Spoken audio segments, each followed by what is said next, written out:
आ गया 220 230। अच्छा उस वक्त इन्होंने प्राइवेट लेवल स्टार्ट किया था 2016-2017 में। उस वक्त प्राइवेट लेवल के लिए बजट पाकिस्तान में रिक्वायर्ड होता था 15 लाख रुपए, 20 लाख रुपए, 25 लाख रुपए, ठीक है 20-25 लाख रुपए में आराम से लोग अपना बिजनेस स्टार्ट कर देते थे प्राइवेट लेवल। अच्छा स्टार्टिंग में जो भी ई कॉमर्स से शुरू से थोड़ा बहुत जो लिंक है उसको आइडिया होगा कि 2016-17 के अंदर ना ज़्यादातर लोग प्राइवेट लेवल की तरफ अट्रैक्टिव थे। हर कोई बंदा प्राइवेट लेवल करना चाहता। होलसेल तो ये काफ़ी ज़्यादा बाद में लोगों को पता लगा है और नॉलेज हुई है। स्टार्टिंग में सबने प्राइवेट लेवल शुरू किया था, उसका रीज़न सबसे बड़ा ये था प्राइवेट लेवल करने का, क्योंकि इन्वेस्टमेंट बहुत करते हैं। अगर आपकी कम इन्वेस्टमेंट के अंदर एक अच्छा ब्रांड बिल्ड हो रहा है तो भाई पीपल तो जाहिर सी बात है जो भी लोग होंगे जिनको आप अवेयरनेस देंगे वो तो इसी तरफ अट्रैक्ट होंगे मार्केट के, ठीक है।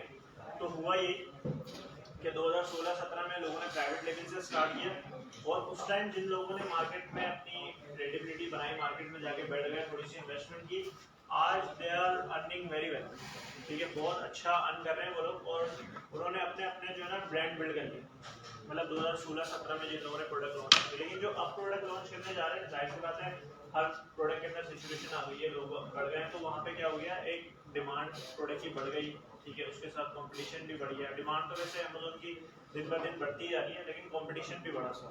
कंपटीशन जब बढ़ा तो अब ऐसा नहीं है कि अमेज़न पे आप कोई प्रोडक्ट लॉन्च नहीं कर सकते, प्रोडक्ट कोई भी होना लॉन्च की जा सकती है। सिर्फ सवाल ये होता है कि उसमें पैसा कितना लगेगा लॉन्च करने में।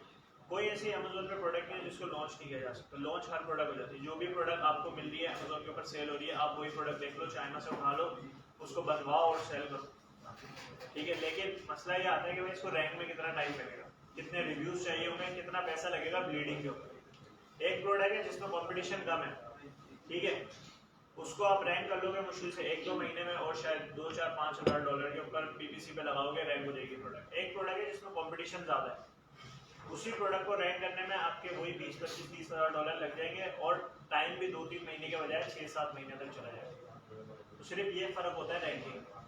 अच्छा ये रैंकिंग यूएस में थोड़ी सी डिफिकल्ट हो गई, क्यों, क्योंकि सेलर बहुत ज़्यादा है, रिव्यूज़ बहुत ज़्यादा हो गए मार्केट के अंदर, ठीक है ना, ये सारी चीज़ों को मद्देनजर। अच्छा तो फिर उसके बाद लोगों ने क्या किया, जो प्राइवेट लेवल का माइंडसेट रखते थे, यानी कुछ टाइम ये 2016-17 की मैं बात बता रहा हूँ, उस टाइम बहुत सारे पाकिस्तानी एक माइंडसेट ये पाया जाता था कि यार हमने ना अपना अपना ब्रांड बिल्ड करना है अमेज़न के ऊपर, ठीक है, हम अपना एक एसेट बनाएंगे, क्योंकि एसेट बनाएंगे वही चीज़ जो प्लान में बता रही है उसको आप फ्लिप कर सकते हो, ठीक है। मिसाल के तौर पे आपने क्या कहते हैं ना एक अच्छी प्रोडक्ट लॉन्च कर दी और वो मिसाल के तौर पे आपको $5,000 का प्रॉफिट दे रही है हर महीने, तो आप उसको 36 मंथ या 40 मंथ से मल्टीप्लाई करके अकॉर्डिंग टू प्रोडक्ट है वो किस तरीके की प्रोडक्ट है, आप उसको फ्लिप कर सकते हो पूरा अकाउंट। उसमें वो इन्वेंट्री की भी कॉस्ट देगा आपको, अकाउंट की भी कॉस्ट देगा, और वो लिस्टिंग में जो प्रॉफिट हो रहा है वो 36 मंथ का प्रॉफिट आपको पहले देगा, देन फिर आप उसको फ्लिप करके अपना पूरा एक एसेट जब फ्लिप करता है, जाहिर सी बात है वो एक बड़ी अमाउंट आपके पास आती है, ठीक है, एक साथ। फिर आप उससे दूसरी प्रोडक्ट भी लॉन्च कर सकते हो और वो पैसा भी कहीं यूटिलाइज कर सकते हो।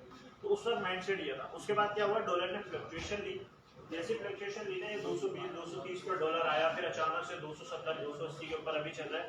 तो जो प्राइवेट लेवल वाला माइंडसेट था ना वो सारा कन्वर्ट हो गया कहाँ पे, होलसेल की तरफ। हर बंदे ने फिर मार्केट में कहा कि मैं होलसेल करूँ। स्टार्टिंग में जब आप वॉर्क में आते हैं ना, स्टार्टिंग की जब मैं बात कर रहा हूँ, आप जब वॉर्क में आते हैं कोई बंदा होलसेल वाला नहीं मिलता, शायद कोई भी नहीं करता था होलसेल, हर बंदा प्राइवेट लेवल। अब देखोगे तो ज्यादातर होलसेल वाले होते हैं। उसका रीजन ये है कि जाहिर सी बात है जब डिमांड होलसेल की बढ़ी तो सर्विस प्रोवाइडर भी होलसेल के मार्केट के अंदर है, ठीक है। तो अब यही हुआ मार्केट में कि अभी जितने भी मार्केट है ना वो ज्यादातर होलसेल के ऊपर चले गए। अच्छा ऐसा नहीं है कि होलसेल में कुछ बहुत ही अच्छा हुआ या ऐसा नहीं, होलसेल नहीं हुआ, ये सिर्फ हमारी इकोनॉमी की वजह से और मार्केट की डिमांड और कंपटीशन की वजह से सब कुछ। अच्छा जब ये सब लोग होलसेल में आ गए तो होलसेल में आप 2-3 फायदे थे।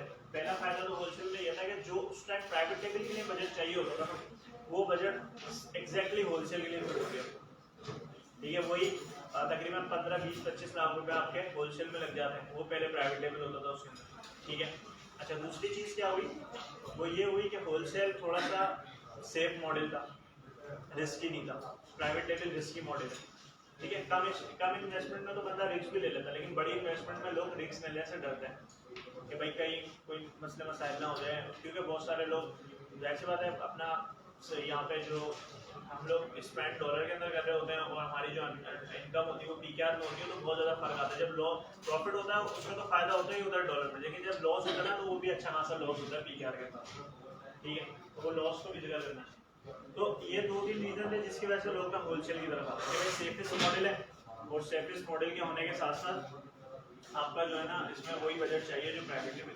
अच्छा, इसमें ना एक चीज मिस हुई, वो ये हुई कि बहुत सारे लोग जो थे ना जो प्राइवेट लेवल का माइंडसेट रखते थे वो भी होलसेल के ऊपर आए। अच्छा, उनको होलसेल की तरफ आना नहीं था लेकिन वो फिर भी आए। क्यों आए भाई? क्योंकि उनका बजट यूएस मार्केट के हिसाब से नहीं था या यूके मार्केट के हिसाब से नहीं था।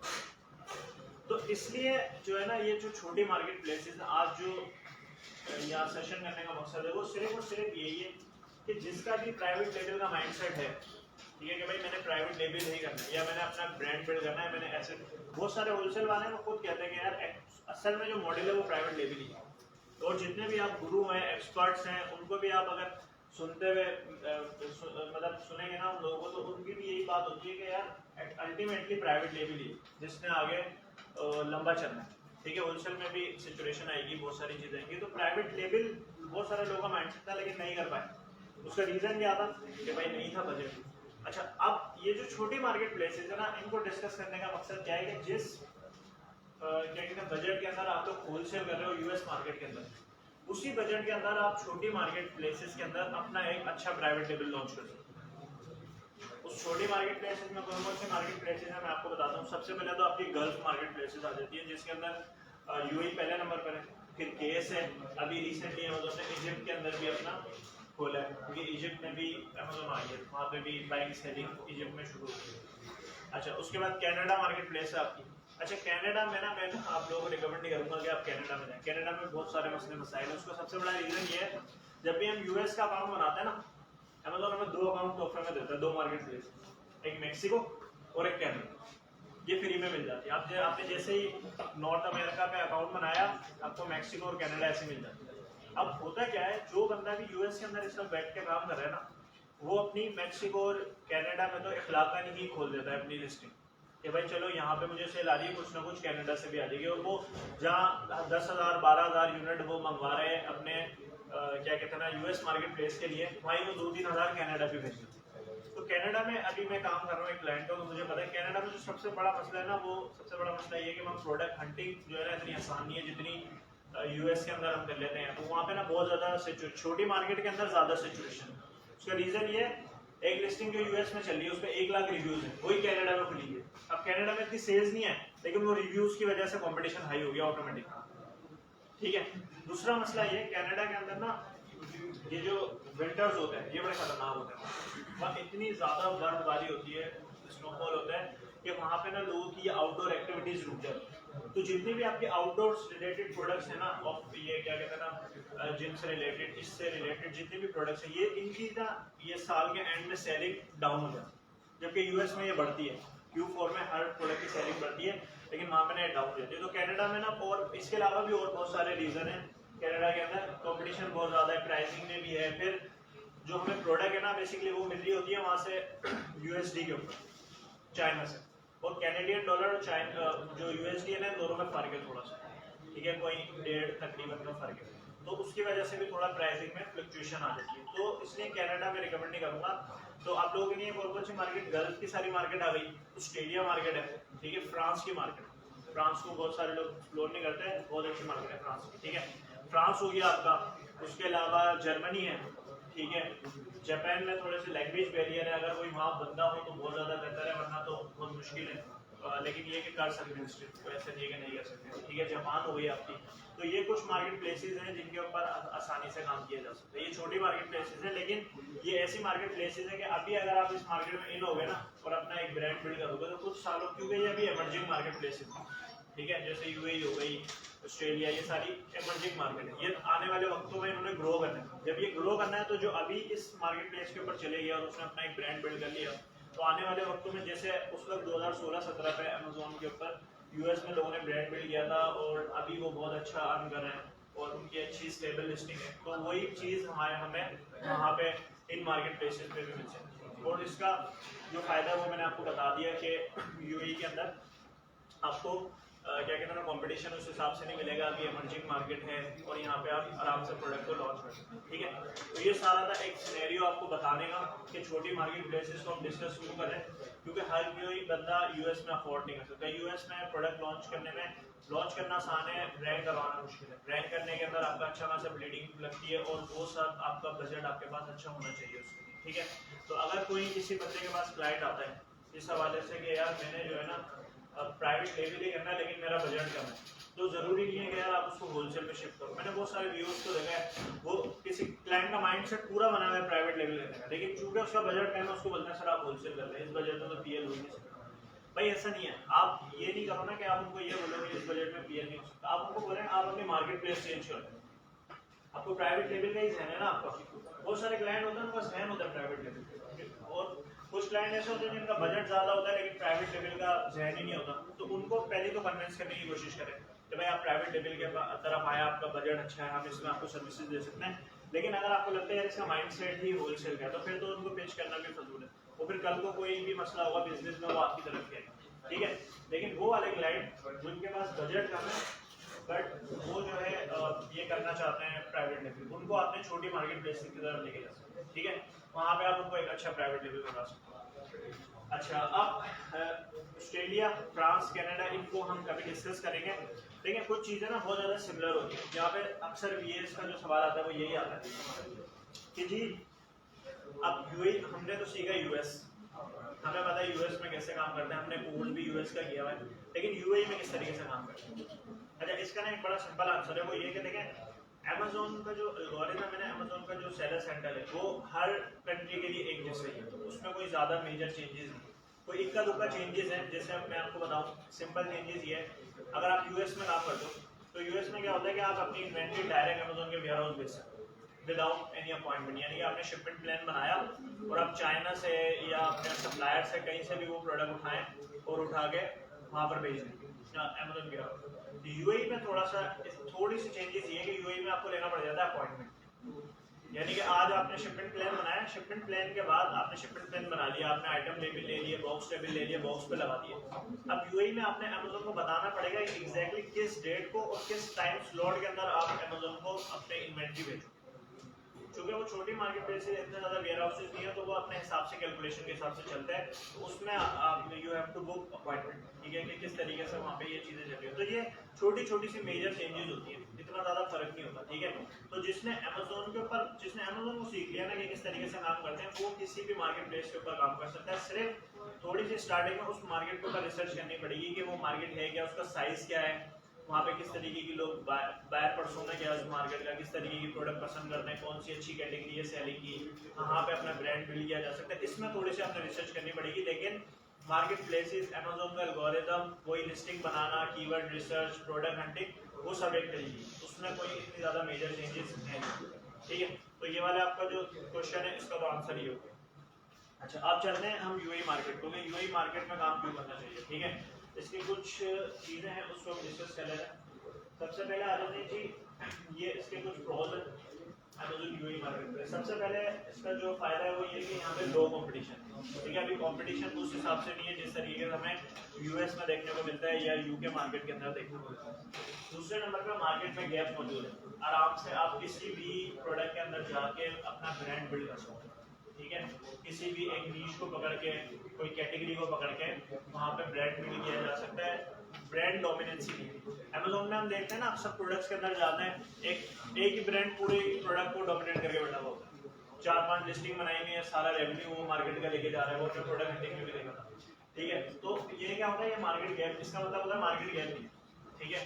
हर एक ही ब्रांड ने डोमिनेट करके बैठा हुआ है, बायर भी उसी को पसंद कर रहे हैं, उसके रिव्यूज भी ज्यादा है, तो वहाँ गैप ही नहीं नजर आ रहा, ठीक है। तो यहाँ पे इस तरीके का नहीं है कि आपको एक नीश में एक ही ब्रांड मिलेगा, या स्टिल अगर कोई प्रोडक्ट के अंदर अमेज़न भी बैठा हुआ है ना, तो आप जब भी उसके अंदर जा सकते हो, आप अमेज़न से अच्छी अगर ऑफर दे सकते हो मार्केट में, ठीक है। यहाँ पे इजी टू लॉन्च एंड रहेंगे, ये हम ऑलरेडी डिस्कस कर चुके हैं कि यहाँ पे किसी भी प्रोडक्ट को आसानी से लॉन्च भी किया जा सकता है, आसानी से रैंक भी किया जा सकता है। आसानी से लॉन्च कैसे, लेट्स सपोज आपका कोई बंदा या क्लाइंट आपका यूएई के अंदर रहता है, आपने प्रोडक्ट हंट की, उसको बता दिया कि भाई ये प्रोडक्ट है, यूएई वहाँ पे मार्केट में जाओ, जो वहाँ की लोकल मार्केट्स होती हैं, ठीक है, वहाँ पे बहुत सारे मार्केट है, एक मेरे ख्याल से मेरा है, रियाज है, एक ड्रैगन मॉल है, ठीक है, वहाँ पे ये लोकल मार्केट है, वहाँ होलसेल की बड़ी बड़ी, जैसे हमारी है ना गोल्डन मार्केट है, चाइना मॉल है, जैसे हमारी है ना गोल्डन मार्केट होलसेल की मार्केट है, जामा क्लॉथ हो गया, ठीक है, ये सारी होलसेल में यहाँ पे आपको मार्केट सदर हो गया, इसी तरीके से वहाँ पे भी कुछ होलसेल की मार्केट है जहाँ पे आपको यही सारा जितने भी आइटम्स हैं ये आपको आसानी से मिल जाते हैं, क्या कहते हैं ना, तो वहाँ से आप इसको खरीद सकते हैं। अच्छा, लोकल सोर्सिंग वहाँ पे बहुत ज़्यादा ईजी है, ठीक है। अब यूएस में हम लोग क्या करते हैं, नॉर्मली यूएस में तो हम लोकली कभी खरीदते ही नहीं है ना कोई प्रोडक्ट, जो भी प्रोडक्ट खरीदते हैं चाइना से ही खरीदते हैं। वहाँ पे यूएई के अंदर आप लोकली प्रोडक्ट को सोर्स कर सकते हैं। मिसाल के तौर पर आपने एक प्रोडक्ट ढूंढी, अच्छी बिक रही है, ठीक है, आपने उसको देखा लोकली मुझे प्रोडक्ट मिली है, मार्जिन कम है, लेकिन आप चेक कर सकते हो उस प्रोडक्ट को, आपने उसके 50 यूनिट 100 यूनिट उठाए, लिस्टिंग बनाई, बारकोड खरीद के अपने ब्रांड नेम से और उसके ऊपर थोड़ी सी पीपीसी चला के चेक कर ली कि प्रोडक्ट कैसी चली। अगर अच्छी चल रही है तो आपने वही प्रोडक्ट चाइना से उठा लेनी, आपके मार्जिन बढ़ जाएंगे, और अगर अच्छी नहीं चल रही उसको ड्रॉप करें, कोई दूसरी प्रोडक्ट पकड़ लें। तो आपने सिर्फ 50 या 100 यूनिट के अंदर समझ लो 1 या 2,000 दिरहम के अंदर आपने अपनी प्रोडक्ट की टेस्टिंग कर ली, बजाय इसके कि आप बहुत बड़ी इन्वेस्टमेंट करो मार्केट के, ठीक है। तो ये सबसे, और फिर दूसरी बात ये, अभी वो चलो वो वाली बात मैं आगे बताता हूँ, और स्लाइड में लिखी है। अच्छा, रैपिड लॉन्च, ये मैंने बात करी, ability to test multiple product at a time. हाँ, यहाँ पे ये सबसे अच्छा है कि आप 4, 5, 6 प्रोडक्ट भी एक साथ टेस्ट कर सकते हैं, ठीक है, 4, 5 प्रोडक्ट्स निकालो एक साथ, उसके 50, 100 यूनिट मंगवाओ और आराम से टेस्ट करो। अगर यही काम हम यूएस में करने जाए तो हमें बहुत अच्छा बजट लग जाता है, ठीक है, क्योंकि उसमें प्रॉपर एक लिस्टिंग बनानी पड़ती है। इसमें इतना ज़्यादा लिस्टिंग का भी मसला नहीं है, आसानी से लिस्टिंग बन जाती है, ठीक है, ब्रांड नेम से अपने बना लो, ये सारी चीज़ें इसमें आसानी से हो जाती है और कम पैसों में हो जाती है। ब्रांड पे बिल्ड किया जा सकता है, न्यू अपॉर्चुनिटी है, लो बजट रिक्वायर्ड है। हाँ, बजट पे मैं बात कर लूँ थोड़ी सी, यहाँ सवाल ये आएगा कि प्राइवेट लेवल के लिए बजट कितना रिक्वायर्ड है। तो प्राइवेट लेवल के लिए यहाँ पे जो बजट है ना, वो मिनिमम आपके पास 10,000 दिरहम होने चाहिए, मिनिमम 10,000 से 15,000 दिरहम के अंदर आप 10 से 20 कर लें इसको, 10 से 20 में आप अपना यहाँ पे एक प्रोडक्ट को आसानी से लॉन्च कर सकते हैं, ठीक है, अच्छी मतलब। और उसके बाद प्रोडक्ट के ऐसे निजी मार्केट दे देते। दूसरा इसका सबसे बड़ा फायदा ये है कि अगर लेट सपोज आपकी यूएई के अंदर एक प्रोडक्ट चल जाती है, ठीक है, आपने प्रोडक्ट लॉन्च किया और बहुत अच्छा चल रही है, आप अपनी लिस्टिंग को केएसए में भी ओपन कर सकते हैं, ठीक है, केएसए। अच्छा, ये जो मैं यूएई मार्केट की बातें बता रहा हूँ ना, यूएई मार्केट और केएसए मार्केट बिल्कुल सेम मार्केट प्लेस है, देयर इज नो डिफरेंस दोनों मार्केट, ठीक है, कोई बहुत बड़ा डिफरेंस नहीं है, दोनों सिमिलर मार्केट है। जो मैं यूएई की बातें कर रहा हूँ इसी को आप केएसए के लिए भी लेते हैं, अगर आप लोग केएसए में कोई काम करना चाहते हैं सऊदीया में, ठीक है। तो जो मिसाल के तौर पे आपने एक प्रोडक्ट उठाई और वो आपकी यूएई में चल गई, आपने 40-50 रिव्यूज उसके ऊपर ले लिए लिस्टिंग के ऊपर, और वो आराम से आपके 200-300 यूनिट निकल रहे हैं, आप उसी लिस्टिंग को केएसए के अंदर भी ओपन कर सकते हैं, इजिप्ट में भी ओपन कर सकते हैं, ठीक है, वही लिस्टिंग को ओपन कर दिया केएसए में, जहाँ आप 200 यूनिट यहाँ मंगवा रहे हो, 100 यूनिट आप सऊदीया भेजो, तो ये क्या होगा, आप एक ही लिस्टिंग से 2 मार्केट्स को टारगेट कर सकते हैं, ठीक है। ये चीज़ जो यूएस वाले कनाडा में करते हैं वही वाला काम आप कर सकते हो, लेकिन इन दोनों मार्केट का साइज तकरीबन बराबर है यूएई का केस से, ठीक है। तो यहाँ पे आपको ये फायदा होता है, यूएस में और कनाडा में तो ये फर्क है ना, मार्केट साइज का फर्क आता है। यूएस में 10,000 यूनिट बिक रहे हैं तो कनाडा में मुश्किल से 1,000 यूनिट बिक रहे हैं। तो अगर आपके यूएई में 200 यूनिट बिक रहे हैं तो आपके केएसए में भी 200 यूनिट ही बिकेंगे, ठीक है। तो मार्केट साइज क्योंकि बराबर, ठीक है, ये चीज़ आ गई। अच्छा, इसके बाद आ जाते हैं जी सोर्सिंग के ऊपर। सोर्सिंग में इसमें वो चीज़ जो मैं आपको बता रहा था, अगर आप कोई प्रोडक्ट को बाय एयर मंगवाते हो, क्योंकि चाइना और ये यूएई करीब ही, ठीक है, ज़्यादा फर्क नहीं है। अगर कंपेयर करें मैं यूएस के या यूके के, वहाँ ज़्यादा टाइम लगता है हमें शिपमेंट को पहुँचाने में। यहाँ पे अगर आप बाय एयर भी कोई प्रोडक्ट को भिजवाते हो ना, तो तकरीबन आपकी 15 दिन के अंदर अंदर बाय एयर में पहुँच जाती है आसानी से, ठीक है। और अगर आप क्या कहते हैं वो करवा रहे हो बाय सी, तो बाय सी में आपके 25 दिन से महीने के अंदर अंदर बाय सी में भी आपकी प्रोडक्ट पहुंच जाती है। तो यानी कि आसानी से आपकी जल्दी प्रोडक्ट पहुंच जाती है। अगर आपको कोई प्रोडक्ट जल्दी टेस्ट करनी है, आप उसमें मार्जिन नहीं रखो स्टार्ट में, बाय सी मंगवा लो और उसको जस्ट टेस्ट कर लो कि प्रोडक्ट चलने वाली है। अगर चलने वाली है देन आप बड़ी इन्वेंट्री को ऑर्डर करो, ठीक है। उसके बाद लोकल सोर्सिंग किया जाता है। लोकल सोर्सिंग की जो मार्केट है, अल्लास मार्केट है वहाँ पे, ये काफ़ी मशहूर है। ये जैस्मीन है, मेरा ओल्ड शॉप है, ड्रैगन मॉल है, चाइना मॉल है। ये वहाँ पे 4-5 ऐसी मार्केट प्लेसेस है यूएई के अंदर जहाँ पे आपको होलसेल में बल्क में आइटम मिल जाते हैं, क्या कहते हैं ना, अच्छी कीमत के ऊपर, रिटेल पे नहीं होलसेल प्राइस के ऊपर, ठीक है। तो आप उसको देखो प्रोडक्ट को वहाँ कितने की बिक रही है चाइना के ऊपर। और अगर आप किसी के पास यूएई का क्लाइंट है तो आपको ये मार्केट के नाम पता होने चाहिए। आप अपने क्लाइंट को बता दो यार ये मार्केट प्लेसेस हैं, अगर आप यहाँ पे आपकी अप्रोच है, आप जा सकते हो इजीली, तो आप ये प्रोडक्ट को यहाँ से सोर्स करो, ठीक है। और अगर यूएई में नहीं भी है क्लाइंट तो मसला नहीं है, बहुत सारे बंदे ऐसे हैं जो यूएई में होते हैं, वो सर्विसेज देते हैं कि आप हमें प्रोडक्ट दें, हम आपको उसकी यूएई के अंदर ही सोर्सिंग ढूंढ के दे देंगे, तो आप उनसे भी बात कर सकते हो। और अगर ये भी काम नहीं कर सकते तो सिंपल ये आप इसको चाइना से कर दो, चाइना करीबी है तो बाय एयर जल्दी पहुंच जाएगी आपकी प्रोडक्ट, ठीक है। तो ये तीनों ऑप्शन आपके पास यहाँ पे मौजूद हो। अच्छा, उसके बाद कुछ इसके मार्केट प्लेसेस के ना नुकसान भी हैं, जहाँ हर चीज़ के फायदे होते हैं, नुकसान का भी जिक्र करना चाहिए, सिर्फ हर चीज़ अच्छी नहीं होती। सबसे पहली इस मार्केट का जो है लो सेल्स क्यों है, मार्केट छोटी है, ठीक है। टोटल जो मतलब यहाँ पे आपको अगर कोई अच्छी प्रोडक्ट देखनी है ना, कि सबसे अच्छी प्रोडक्ट जो चल रही हो, तो उसकी आपको मैक्सिमम सेल मिलेगी 300-400, 300-400 ये एवरेज सेल्स हैं सेलर्स की निकलती है महीने की, 200 से लेकर 400 के दरमियान। हाँ, कोई प्रोडक्ट एक्स्ट्रा ऑर्डिनरी अच्छी है, कोई ब्रांड की प्रोडक्ट है, तो वो आपको 500-1000 यूनिट के महीने के बिकने में नजर आएंगे। लेकिन ये आपको मुश्किल से 200 से 400 के दरमियान मंथली सेल्स होती है किसी भी लिस्टिंग के ऊपर चला जो अच्छी चलने वाली प्रोडक्ट, ठीक है। उसके बाद टूल्स यहाँ पे कोई वर्क नहीं करता है, मतलब हीलियम वर्क करता है यहाँ पे, ठीक है। एक और टूल है ईग्रो के नाम से, वो भी वर्क करता है, लेकिन उनका ऐसा एक्यूरेट डेटा नहीं है जैसा वो यूएस में हमें देते हैं या यूके के अंदर देते हैं। टूल्स में यहाँ पे आपको एक नजर आएंगे मसले मसाइल, वो एक्यूरेसी नहीं नजर आएगी। इसकी मिसाल ऐसे है कि अभी एक प्रोडक्ट मैंने की थी क्लाइंट के लिए, तो उसमें यह था कि जो हमारा मेन कीवर्ड था ना, ठीक है, उस मेन कीवर्ड के ऊपर डेली बेसिस के ऊपर कम से कम भी 4-5 हज़ार इंप्रेशन हमें पड़ते थे डेली बेसिस के ऊपर, अगर वो टॉप पे सर्च होगी। बॉटम पे होती थी तो इंप्रेशन कम पड़ते थे, ये सेकंड पेज पे होती थी तो कम पड़ते थे। डेली 1000-2000 इंप्रेशन पड़ रहे हैं, तो इसका मतलब 1000-2000 बंदे उस लिस्टिंग पे आ रहे हैं ना डेली बेसिस पे, तो महीने का उसको सर्च वॉल्यूम 30-35 हज़ार तो होना चाहिए।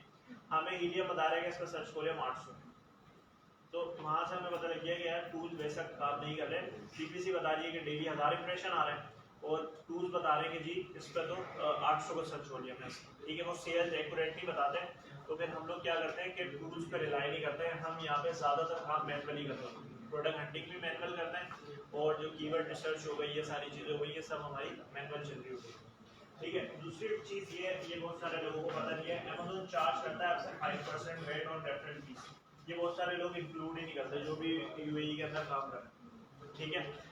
होता ही है, हम लोग क्या करते हैं, यूएई के रेवेन्यू कैलकुलेटर पे जाते हैं, एक प्रोडक्ट का एसेट डाला, मिसाल के तौर पर 50 दिरहम की वो सेल हो रही है, हमने अपनी प्राइजेस डाल दी, 20 की मुझे पड़ रही है, 15 अमेज़न काटना है, 15 का मुझे प्रॉफिट हो, आपको एक्चुअल में आपको 15 का प्रॉफिट नहीं हो रहा, जो अमेज़न की फीसेस है, लाइक अमेज़न 15 दिरहम आपसे काटता है, जिसमें से 5 दिरहम आपकी रेफरल फीस है, लेट्स सपोज, ठीक है। तो वो रेफरल फीस का भी 5% आपने और निकालना है, वो आपका वेट होता है, वहाँ पे वो आपने पे करना होता है, ठीक है। वो वहाँ की यूएई गवर्नमेंट आपको चार्ज कर रही है। उसके बाद यहाँ पे जो इसका तीसरा सबसे बड़ा नुकसान है वो ये है कि ब्रांड रजिस्ट्री जो है ना यहाँ पे काफ़ी ज़्यादा एक्सपेंसिव है यूएई के, ठीक है। यूएस में अगर मुझे ब्रांड रजिस्ट्री करवानी है ना, तो मैं $1000 के अंदर अंदर करवाऊँ, ठीक है, जिसमें से मेरी $300-400 की एलएलसी बनेगी, योमिक स्टेट की, $500-600 में किसी भी सर्विस प्रोवाइडर को दूंगा, वो मुझे ब्रांड रजिस्टर करके देगा $1000, जबकि इतनी बड़ी मार्केट प्लेसेस है वहाँ पे काफ़ी ज़्यादा चीप में आपका ब्रांड रजिस्टर्ड हो जाता है। यहाँ पे अगर आपने ब्रांड रजिस्ट्री करवानी है तो कम से कम आपके 12 से 15 हज़ार दिरहम लग जाता है, ठीक है। 12 से 15 हज़ार दिरहम मतलब जितना बजट आपको एक प्राइवेट लेवल के लिए रिक्वायर्ड है ना, उतना ही बजट आपको रिक्वायर्ड है ब्रांड रजिस्ट्री की, ठीक है। तो ये एक यहाँ का एक ऐसा है मसला।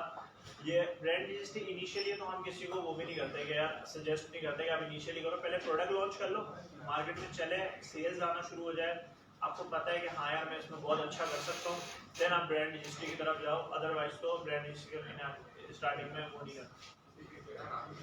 कोई वहाँ पे जो काम कर रहा हो उससे शेयर कर ले उसका ब्रांड, ये होता है मार्केट में, ऐसा कर सकते हैं।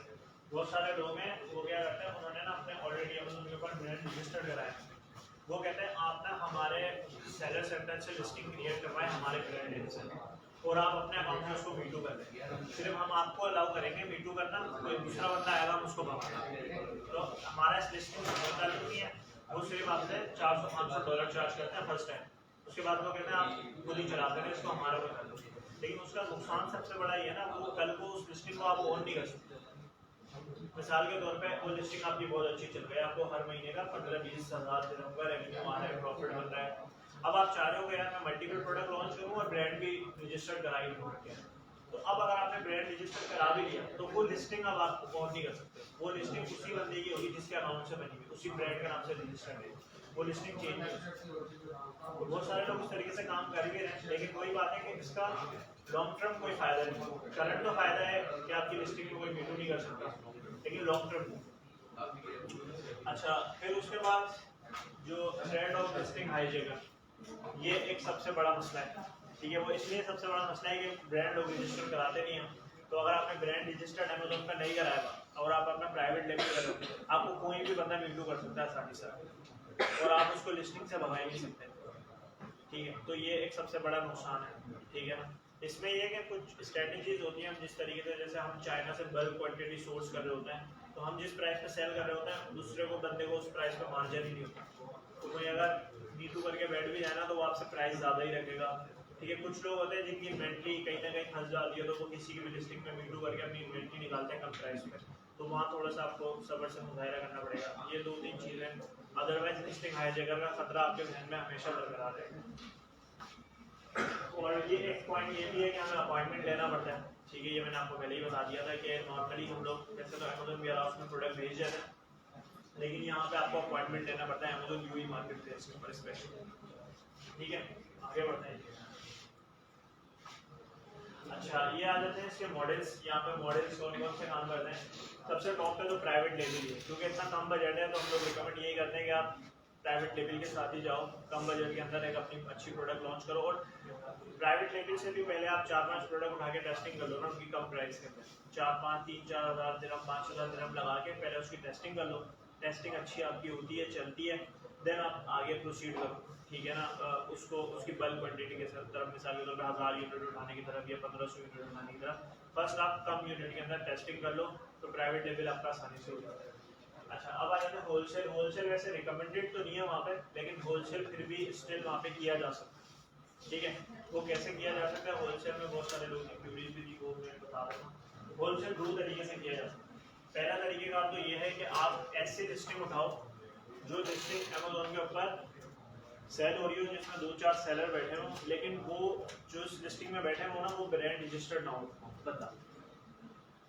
ठीक है, मिसाल के तौर पे लैपटॉप स्टैंड दिख रहा है, लैपटॉप स्टैंड के अंदर 5 बंदे मीटू करके बैठे। अच्छा, लैपटॉप स्टैंड के ब्रांड का नाम है ABC ब्रांड। मैंने ABC ब्रांड को उठाया, यूएई मार्केट के जो ट्रेडमार्क सर्च करने की वेबसाइट है वहाँ पे गया, वो ब्रांड डाला, चेक करा ये ब्रांड रजिस्टर्ड है, भाई पता लग गया ब्रांड रजिस्टर्ड है। मैं उस लिस्टिंग को वही लीव कर दूँ।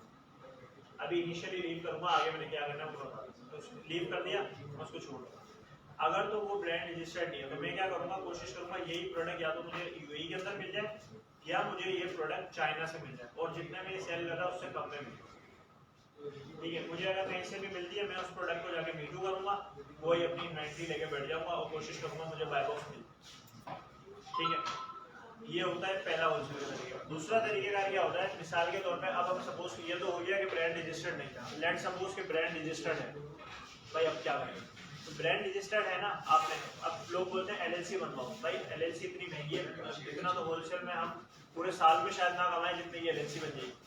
तो क्या करें, उसके लिए आप सिंपल ये करें, भाई आप जो है ना अपनी नॉर्मल ईमेल बनाएं अपने स्टोर के नाम से। लेट सपोज आपका स्टोर है जी फराना स्टोर।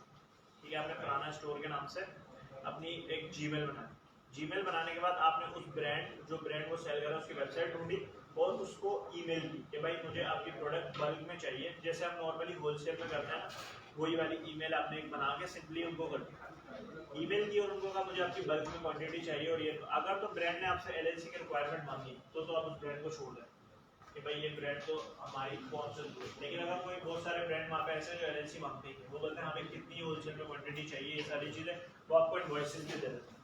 ठीक है, पहले से ही बना इनवॉइसेस उठाएं, आप उसको मीटू करें, इनवॉइसेस अमेज़न को दें, अमेज़न एक्सेप्ट कर लेगा।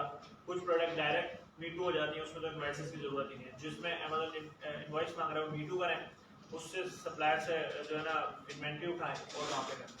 ठीक है, नॉर्मल अपने जीमेल से काम हो सकता है। ठीक है, इसमें कोई इतना ज़्यादा मुश्किल वाली बात नहीं। हाँ, अगर कोई LLC आपसे रिक्वायर्ड करता है उसको आपने छोड़ देना, क्योंकि आपके पास LLC नहीं।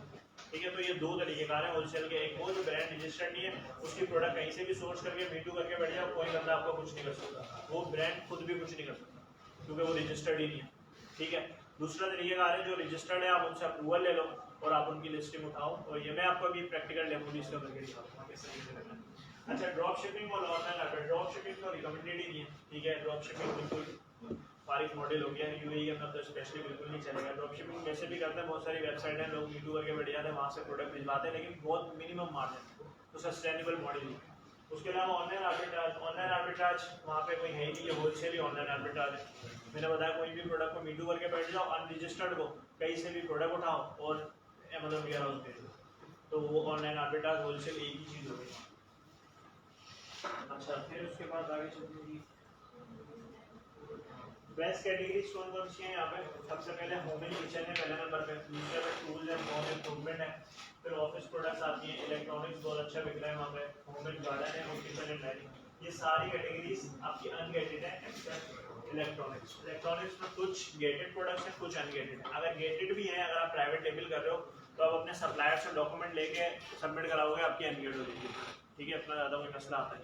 मिसाल के तौर पे आप कोई ऐसी प्रोडक्ट कर रहे हो जिसमें बैटरी लगती है, आप वो कह रहे हैं कि इसकी हमें ऑथराइजेशन दो या मतलब कोई इसकी सर्टिफिकेट वगैरह दो, तो आप जिस सप्लायर से सोर्स कर रहे हो चाइना से, आप वहाँ से उसको उठाओ, उससे बोलो कि मुझे इसकी वो दे दे वेरिफिकेशन वगैरह, जो भी आपने इसकी रजिस्ट्रेशन कराई हुई होगी, इसको कैसे अप्रूव कराया होगा, तो वो दो, नॉर्मली हो जाती है, ठीक है। उसके बाद प्रोडक्ट हंटिंग किस तरीके से करते हैं। प्रोडक्ट हंटिंग मीडियम 10 है, ऑनलाइन सेलर एडोन है, ईग्रो है, और one of the best manual hunting है। अच्छा, मीडियम 10 जस्ट आप ऐसे ही चेक कर सकते हैं उस पर चला के कौन कितना रेवेन्यू कर रहा है, लेकिन फिर भी एक्यूरेट रिजल्ट देते नहीं है। अच्छा, ईग्रो है, ईग्रो और हीलियम 10 दोनों तकरीबन एक जैसे ही टूल है, और ईग्रो वहाँ पे जो काम करता है वो भी वही रिजल्ट दे रहा होता है, दोनों में से कोई एक इस्तेमाल कर सकते हैं। मेन चीज़ है ऑनलाइन सेलर एडोन। ऑनलाइन सेलर एडोन क्यों इस्तेमाल होता है, क्योंकि वहाँ मैनुअल काम कर रहे हैं। मैनुअल किस तरीके से करते हैं, मिसाल के तौर पे अब यूएस में मुझे प्रोडक्ट करनी है, तो यूएस में तो मैं बाकायदा एक ही दफ़ा में प्रोडक्ट को देख के बता सकता हूँ प्रोडक्ट ठीक है, क्योंकि उसका सारा डेटा हमारे पास पिछला रिकॉर्ड मौजूद होता है। यहाँ पे पिछला रिकॉर्ड इतना होता नहीं है, तो हम क्या करते हैं, एक प्रोडक्ट को उठाते हैं और उसका BSR प्राइस और उसकी जो सेलिंग डेली सेल्स है, इनको डेली बेसिस के ऊपर रिकॉर्ड करते हैं, और एटलीस्ट 1 to 10 डेज तक रिकॉर्ड करते हैं, ताकि पता लग जाए कि ये प्रोडक्ट सस्टेनेबल मार्केट में है या नहीं। कहीं ऐसा तो नहीं आज हम देख रहे हैं तो आज बड़ी अच्छी इसकी सेल आई हुई है, ठीक है, और कल इसकी सेल इतनी अच्छी ना हो। अच्छा, इसका एक और चीज़ मैं आपको बताता हूँ, बहुत सारे लोगों को पता नहीं है, यूएई के अंदर ना शुरू की पहली तारीख से लेकर 10 तारीख तक, यूएई में भी और सऊदी अरेबिया में पहली से 10 तारीख तक बहुत अच्छी सेलिंग होती है। 10 के बाद सेल्स डाउन होना शुरू हो जाती है, 30 तक एवरेज सेल्स रहती है, फिर पहली से 10 तक बढ़ जाती है। उसका रीज़न ये है, यूएई और केएसए में ना ज़्यादातर लेबर तबका है, ठीक है, ज़्यादातर आपको पाकिस्तानी मिलेंगे, बांग्लादेशी मिलेंगे, इंडियंस मिलेंगे, फिलिपींस मिलेंगे, इस तरीके के ज़्यादातर लोग आपको मिलेंगे। अच्छा, इन लोगों की सैलरियाँ मिलती है पहले से 10 तक, तो जब इनकी सैलरियाँ मिलती है ना, ये लोग वही मिडिल क्लास वाला काम दबा के जैसे पैसा आया खर्च करते हैं, तो वो सेविंग बढ़ जाती है, ठीक है। तो शुरू के दिन में क्रेजी सेल्स मिलती है, फिर बीच में एवरेज हो जाती है सेल्स, तो ये एक वहाँ पे पाया जाता है। बहुत सारे लोगों जो यूएई में काफ़ी टाइम से काम कर रहे हैं ना, उनको पता है ये चीज़ कि शुरू के टाइम पे उन्होंने अपनी क्या प्राइसिंग रखनी है, क्या स्ट्रेटेजी रखनी है, कि किसी किस तरीके से शुरू के 10 दिन में चलानी है, ताकि ज़्यादा से ज़्यादा वो सेल्स दे सके, फिर वो डायरेक्ट मिड में आना शुरू हो जाती है सेल्स। अच्छा, यूएई में ना एक और भी मसला है, वो ये है कि यूएई में ज़्यादातर ना COD होता है, केएसए में भी COD होता है, कैश ऑन डिलीवरी, ठीक है। अमेजोन पे भी कैश ऑन डिलीवरी करते हैं, क्योंकि वही ना हमारे एशियन ज़्यादा है वहाँ पर, तो एशियंस जो है वो ऑनलाइन पेमेंट पे इतना ज़्यादा ट्रस्ट नहीं करते, वो लोग कैश पे ज़्यादा ट्रस्ट करते हैं, तो वो अमेजोन से भी COD करते हैं, लेकिन उसमें आपको टेंशन लेने वाली ज़रूरत नहीं है। अगर आप MBA कर रहे हो तो वो, या MBM कर रहे हो, जो भी कर रहे हो, वो आपके अकाउंट में पैसे आ जाएंगे, अमेजोन से कैश लेके वो आपके अकाउंट में डिपॉजिट करते हैं, तो उसमें टेंशन नहीं। ठीक है, आगे बढ़ते हैं। और इसमें ये हमने अच्छा, ये क्राइटेरिया प्रोडक्ट हंटिंग का। अच्छा, एक प्रोडक्ट हंटिंग का क्राइटेरिया ट्रेडर्स का अपना है जो ग्रुप में डाला, लेकिन वो टूल्स पर रिलाई करना पड़ता है उस क्राइटेरिया को, लेकिन हम लोग ना टूल्स पर रिलाई नहीं करते। ये बेसिकली मैनुअल क्राइटेरिया, ये मैंने कुछ चीज़ें खुद ऐड की हैं, कुछ कहीं से उठाई हैं, कुछ एक्सपीरियंस से बना के अपना क्राइटेरिया खुद ही बनाया, ठीक है, किसी और का क्राइटेरिया फॉलो नहीं कर रहा। उसमें क्राइटेरिया हमने ये बनाया है कि जो भी प्रोडक्ट होना उसके रिव्यूज़ जो वो 25 से 150 तक, ठीक है। मिसाल के तौर पे आप कोई प्रोडक्ट हंट करते हो तो उसके जो शुरू के 4-5 सेलर हो उनके जो रिव्यूज़ हो वो इसके अंदर हो, इससे ज़्यादा रिव्यूज़ ना हो, ठीक है। दूसरी चीज BSR जो है मैक्सिमम 300 हो। ये कितने कम से कम कोई भी आप एक ऐसी प्रोडक्ट उठाएं जिसके अंदर 4 से 5 सेलर्स जो है ना उनका जो BSR है वो अंडर 300 से ज़्यादा, ठीक है। अंडर 300 क्यों? देखिए BSR आप लोगों को सबको पता है, BSR इंडिकेट करता है सेल्स। जिसका जितना कम BSR होगा उसकी उतनी अच्छी सेल्स होगी। तो BSR जितना आपका कम होगा ना उतनी अच्छी सेल्स होगी। तो एटलीस्ट अगर कोई एक ऐसी प्रोडक्ट है जिसके अंदर 4-5 सेलर जैसे बैठे हुए हैं जिनका अंडर 300 BSR है, इसका मतलब कि वो अच्छी सेल्स ले रहे हैं। जब वो अच्छी सेल्स ले रहे हैं तो हम भी अच्छी सेल्स ले सकते हैं, ठीक। तो ये वाली चीज़ है। यहाँ पे ना बहुत सारी प्रोडक्ट्स ऐसी हैं जो US में UK में आप देखोगे बहुत अच्छी चल रही है, यहाँ पे आप डालोगे कोई तो पूछ ही नहीं रहा। तो यहाँ पे बायर पर्सोना अलग है, US का बायर पर्सोना अलग है। US में तो देखो ज़्यादातर वहाँ US में जो पीपल हैं ज़्यादातर मिडिल क्लास तो नहीं, एक अच्छे उससे ताल्लुक रखते हैं, तो वहाँ पे छोटी छोटी चीज़ें भी लोग खरीद लेते हैं क्योंकि उनके पास बाइंग पावर बहुत अच्छी है। यहाँ पे ज़्यादातर आपको मिडिल क्लास रखते हैं तो यहाँ पे वो हर छोटी छोटी चीज़ आपको बिकती हुई नजर नहीं आएगी। यहाँ पे ज़्यादातर काम की चीज़ें ही आपको बिकती हुई नजर आएंगी, ठीक है। तो ये वाली एक चीज़ होती है। अच्छा, उसके बाद रेटिंग जो है ना 3.8 है, लेकिन इसको 4 रखिएगा, इसको ये पुराना मैंने लिखा हुआ है। अब जो है ना 4 से 5 के दरमियान की रेटिंग हो आपके जो भी जिनको भी आप सिलेक्ट कर रहे हो प्रोडक्ट। उसके बाद FBA सेलर्स, उसमें तकरीबन 2 से 6 FBA सेलर्स, ठीक है। UAE में ज़्यादातर लोग क्या करते हैं, प्राइवेट लेवल तो करते हैं लेकिन वो प्राइवेट लेवल भी FBM कर रहे हो, ठीक है। मतलब कहीं ना कहीं से लिस्टिंग बना ली अपनी, कहीं से भी ऑर्डर आया उठा के वो क्या कहते हैं ना घर पे रखी हुई होती है ऑर्डर, या कहीं से ड्रॉप शिपिंग भी अपनी लिस्टिंग बना के लोग कर रहे होते हैं। तो एटलीस्ट आपने किसी ऐसी प्रोडक्ट में जाना है जो FBA कर रहे हो, उसके अंदर 2-4 बंदे, ठीक है। अच्छा, उसके बाद गूगल ट्रेंड, यहाँ पे गूगल ट्रेंड जो है ना इतना ज़्यादा काम का नहीं है, गूगल ट्रेंड को छोड़ दीजिएगा। प्राइस रेंज आपकी मिनिमम 30 से लेकर 100 दिरहम के अंदर अंदर आपने प्रोडक्ट रखी है। यहाँ पे लोग 25 दिरहम वाली प्रोडक्ट को भी देख रहे होते हैं, क्या कहते हैं ना 22-20 दिरहम 15 दिरहम वाली को भी देख रहे होते हैं, उसमें मार्जिन ही नहीं होता। UAE में ना FBA फीसिस अमेज़न 10 से 15 दिरहम तो ऐसे ही चार्ज करता है बगैर कुछ किए। छोटी सी भी प्रोडक्ट होगी ना 10-15 दिरहम FBA फीसिस जा रहे हो। अब आप 20 दिरहम की बेच रहे हो तो 10-15 अमेज़न लेके जा रहा है, तो पीछे आपको क्या बच रहा है ना, प्रोडक्ट की कॉस्ट अभी निकालनी है, अभी प्रॉफिट निकालना है, PPC ऐड करनी है, तो वो बिल्कुल भी नहीं बचता। तो कम से कम 30 दिरहम की हो प्रोडक्ट तो उसमें जाके आपका कुछ ना कुछ 5-6 दिरहम आपको बचता है, ठीक है। अच्छा, वेट वही 2 kg का हो, क्योंकि उससे ज़्यादा होगा तो आपको फीसिस पड़ेगी। वेरिएशन 2 से 3 हो, इससे ज़्यादा ना हो, ठीक है। कीवर्ड आपने रिसर्च किस तरीके से करनी है, ये बड़ा ज़बरदस्त एक वो है, कीवर्ड रिसर्च किस तरीके से करनी है। देखिए कीवर्ड जो है ना रिसर्च 2-3 तरीके UAE के अंदर। एक तो यही है कि आप मैनुअली 10 ऐसे उठाएं, उनको सेरेब्रो में रन करें, ठीक है। सेरेब्रो में रन करके वहाँ से जो कीवर्ड रिसर्च की फाइल आती है उसको डाउनलोड कर लें, और डाउनलोड करने के बाद उसमें ना, अच्छा कीवर्ड रिसर्च जब सेरेब्रो से कर रहे होते हैं ना हम क्या करते हैं, सर्च करते मिनिमम 300 तक। यहाँ पे ये नहीं करना, यहाँ पे मिनिमम आपने कुछ भी नहीं करना।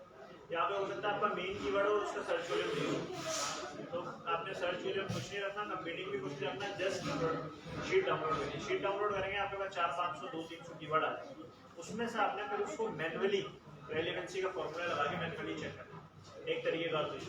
दूसरा तरीके का ये है कि आप अपने टॉप 10 कॉम्पिटिटर्स जो हैं उनकी लिस्टिंग को 1 बाय 1 एनालाइज करें, देखें उन्होंने कौन कौन से कीवर्ड टाइटल में, बुलेट पॉइंट में, डिस्क्रिप्शन में यूज किया है, आप भी उन्हीं कीवर्ड्स को यूज करें, ठीक है। तीसरा तरीकेकार ये है कि आप US के अंदर जाएं, उसी प्रोडक्ट की वहाँ पे कीवर्ड रिसर्च करें और उन कीवर्ड्स को भी अपनी लिस्टिंग में यूज करें, ठीक है। तो ये 3 तरीकेकार होते हैं कीवर्ड रिसर्च के आपके नॉर्मली UAE मार्केट में, ठीक है। टाइम ज़्यादा हो गया, सारे बोल। उसके बाद कोई भी ऐसी प्रोडक्ट ना हो जिसमें कोई अमेज़न डोमिनेंट करके बैठा हो।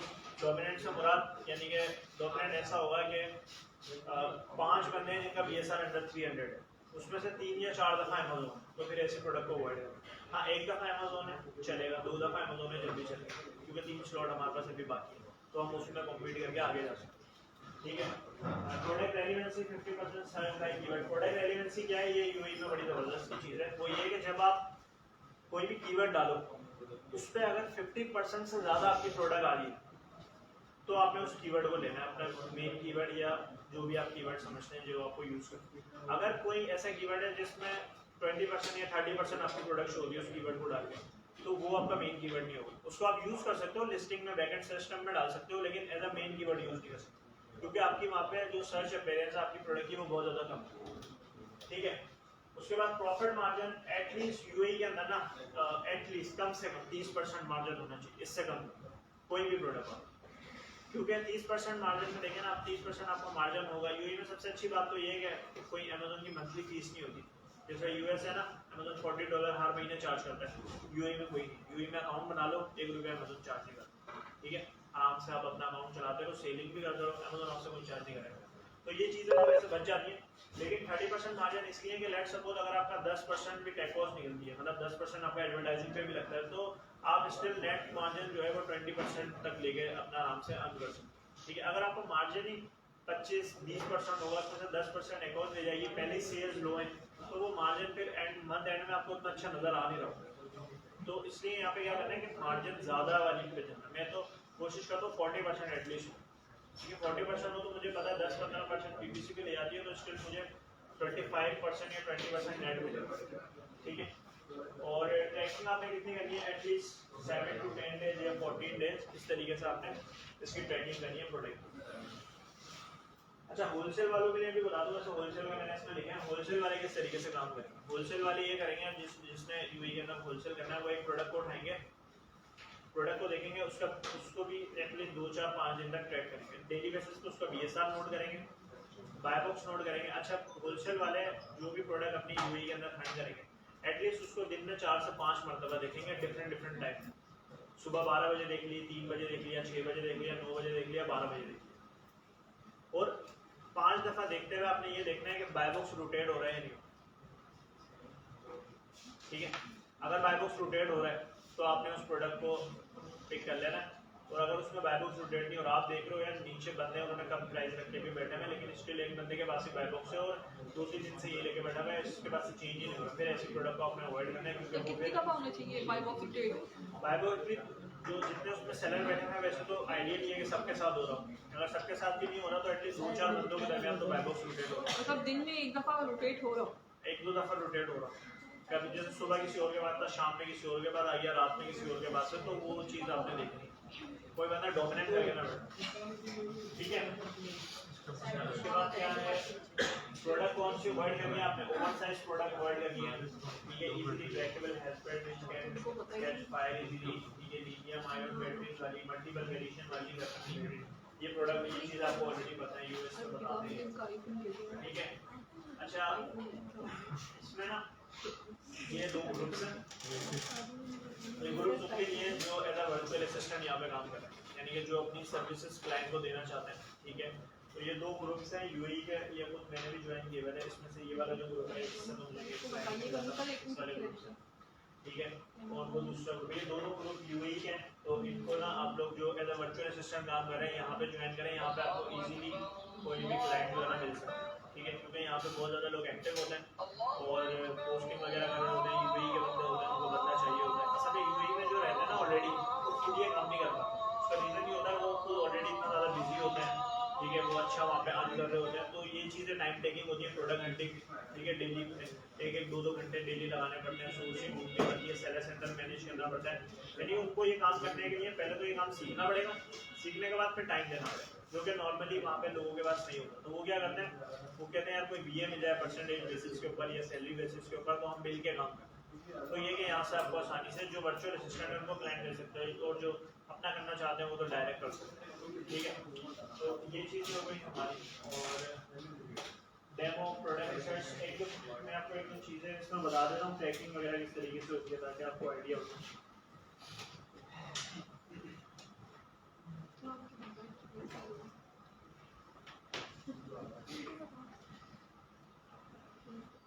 उनको बताओ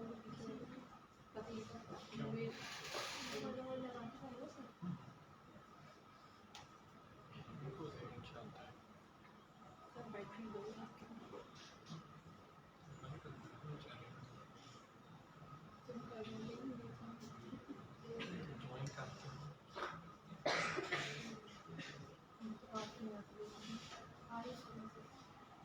अच्छा, ये मैंने बनाया है और ये आपको लीडर्स में ना हर बंदा इसी तरीके से हंडिंग करता हुआ नजर आएगा, क्योंकि सबको मैंने ये शेयर किया है इस तरीके से अपनी प्रोडक्ट को हंड वगैरह करते हैं, ये एक प्रोडक्ट है, ठीक है। अब इसको मिसाल के तौर पर आपने ट्रेड करना है, ठीक है। तो ट्रेड किस तरीके से करना है, ये डिफरेंट टेम्पलेट है, सब अपने टेम्पलेट भी बना सकते हैं, लेकिन मैं ये टेम्पलेट यूज़ करता हूँ और मैंने सब लोगों को ये टेम्पलेट दिया हुआ है कि आप ये यूज़ करो। इसमें क्या करना है आपने, लेट्स सपोज ये 10 प्रोडक्ट निकाली, ठीक है, 10 प्रोडक्ट आपने निकाली। उसके बाद आपने यहाँ पे उसके ब्रांड नेम लिख दिए, उनके रिव्यूज़ लिख दिए, क्या क्या उनके रिव्यू, फिर उनकी रेटिंग लिख दी, फिर यहाँ पे नंबर ऑफ सेलर लिख दिए कि उसके अंदर नंबर ऑफ सेलर्स कितना बैठा, ठीक है। अच्छा, उसके बाद फिर आपने यहाँ पे क्या करना है, यहाँ पे डेली बेसिस के ऊपर इसकी स्टॉकिंग लिखी, ठीक है। मिसाल के तौर पे आज आपने ये वाली प्रोडक्ट निकाली, ये बंदे की स्टॉकिंग किस तरीके से करनी है, आज की डेट डालनी है, आज इसकी प्राइस क्या थी बंदे की, उसका BSR कितना था और इसका स्टॉक कितना। अच्छा, ये जो स्टॉक है ना, ये बेसिकली अमेज़न खुद है, ठीक है। तो इसने अपना स्टॉक हाइड किया, ठीक है। अमेज़न अपना अच्छा, अपना होलसेल में आपने देखा होगा, अपना स्टॉक आप हाइड भी कर सकते हो। हाइड कैसे कर सकते हो, आप ऑर्डर क्वांटिटी के ऊपर लिमिट लगा दो कि भाई मुझसे एक बंदा 5 से ज़्यादा ऑर्डर क्वांटिटी नहीं कर सकता, मतलब ऑर्डर नहीं कर सकता 5 की क्वांटिटी से ज़्यादा। तो जैसे ही कोई 5 से ज़्यादा करेगा, वो बंदे का इस पर लिमिट है, ठीक है। तो ये चीज़ हो जाती है आपको। उसके बाद ये डेली बेसिस पे स्टॉकिंग होती है, ठीक है। अब ये दूसरे बंदे की लिख देगा, इसकी प्राइस 55 थी, 113 BSR था, 513 का स्टॉक था। फिर उसके बाद ये 28 इसकी प्राइस थी, 108 का BSR था और 64 का इसका स्टॉक था। इसी तरीके से ये 9 तारीख की हुई है, 10 तारीख की, ये 13, 16, फिर आगे ये यहाँ पे मिसिंग है। तो ये सारी स्टॉकिंग आपकी हुई, ठीक है। उसके बाद फिर आपने क्या करना है, क्या कहते हैं, जब ये स्टॉकिंग आपकी कंप्लीट हो जाए, स्टॉकिंग कंप्लीट होने के बाद आपने अब इसको एनालाइज करना है कि यार ये प्रोडक्ट चलने वाली है। मिसाल के तौर पर मैं यहाँ से अगर देख रहा हूँ इसको, तो मैं इसका देख रहा हूँ यार, इसका BSR ना कंसिस्टेंट है, 25 था पहले, फिर 32 हो गया, फिर 45 हो गया, फिर 64 पे रहा, फिर आगे 36 पे चले गया। तो मतलब कंसिस्टेंट BSR है, मतलब 50-60 के दरमियान ही हो गया। अच्छा, फिर इसकी प्राइस भी कंसिस्टेंट है, एक ही प्राइस के ऊपर ये बेच रहा है, ठीक है। तो ये चीज़ मुझे दूसरी चीज़ पे मैंने इस बंदे को देखा, इसका BSR को देखा, 113 था, फिर 123 हो गया, 135 हो गया, 114 हो गया, ये कंसिस्टेंट BSR। अच्छा, फिर इसकी सेल्स भी मुझे पता लगी है, स्टॉकिंग से ना ये फायदा होता है। अब जैसे पहले दिन इसकी स्टॉक की थी 513, इसका स्टॉक पड़ा हुआ था इसमें, ठीक है। दूसरे दिन इसका 508 स्टॉक हो गया, फिर 487 स्टॉक हो गया, फिर 462 हो गया। ये मुझे पता लग रहा है यार, इसके हफ्ते में डेली कितने यूनिट्स सेल होते, स्टॉक कैसे निकालेंगे? ऑनलाइन सेलर, ठीक है। ऑनलाइन सेलर होने की एक्सटेंशन चलाएंगे, आपको स्टॉक पता लग जाएगा डेली से कितना स्टॉक है। इसने लिमिट भी लगाई है, तो उसको मुझे डेली स्टॉक पता लगा, तो मुझे पता है ये बंदा किस तरीके की सेलिंग है। फिर इसी तरीके से तीसरे पे आ गए, तो ये सारी चीज़ आपको प्राइवेट लेवल के अंदर आपने इस तरीके से स्टॉकिंग करनी है, डेली बेसिस के ऊपर प्राइस BSR